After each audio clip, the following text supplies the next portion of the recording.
Speaker Nancy Pelosi says the House will, quote, reluctantly pass the Senate's Border Aid bill. This comes after some division between House Democrats.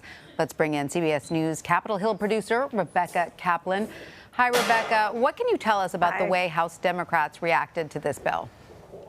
Well, it's been a pretty tense afternoon up here on the Hill, Tanya, as Democrats tried to figure out a way forward. Essentially, what we saw happen over the last few days is the House and Senate passed different versions of this bill. And earlier this week, Speaker Pelosi made some concessions to progressives up here and the Congressional Hispanic Caucus to get their support. That included some additional protections to ensure conditions were good for migrant children, to limit the amount of time they could be kept in these processing facilities, other steps to make sure that they might have an easier transition into the U.S., money to reimburse nonprofits and charities that have been using their own funds to help migrants at the border. And she had to do all of that to get her whole caucus together on the bill that the Democrats passed in the House. Unfortunately, the Senate bill also had actually, unlike the House bill, had a very strong bipartisan support with Senate Democrats on board. And that gave Mitch McConnell, the Senate Majority Leader, leverage to tell Pelosi, take my bill up. She got the same message from the White House earlier today. Even though Speaker Pelosi was calling for negotiations, the White House issued a statement that essentially said, we're done negotiating. We did it already,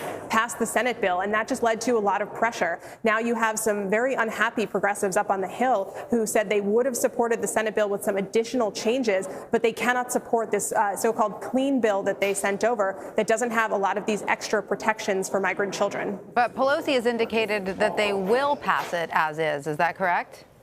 Yes, as you told us, she said in a letter to her colleagues that they will only do so reluctantly. And Pelosi said it's just the fastest way to get aid to these children, and that's the imperative. And leaders on both the House and Senate said they really wanted to get something done before leaving for the July 4th recess, a week-long recess next week.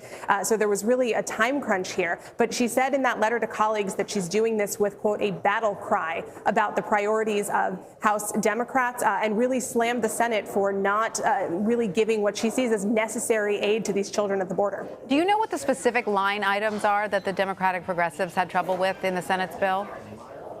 There were a couple things, some things in the Senate bill that they did not like. They didn't want to see any money going to the Defense Department to help out at the border. They were also concerned about pay increases and back pay for ICE agents. There are a small but vocal handful of Democrats in the House who really don't want to see any funding at all going to Immigration and Customs Enforcement or to the Border Patrol agents down at the southern border. They think that the agency has mismanaged its money. They don't think they're doing their job properly, and they call them essentially a deportation force. For them, it's not one more dollar. But beyond just those provisions they didn't like, they really believe that the Senate bill did not have enough protections for these children. They wanted stricter conditions laid out for what these agencies were supposed to provide in terms of food, nutrition, hygiene. And this comes on the heel of some of these horrifying stories we have seen about these border camps where children were being held with no clean diapers, toddlers being cared for by children who were only 8 or 9 years old or perhaps even younger. And that was really driving a lot of this debate up here on Capitol Hill. And now this bill will go forward and land on the president's desk. It will. All right, Rebecca Kaplan on Capitol Hill, thank you so much for that. Thank you, Tanya.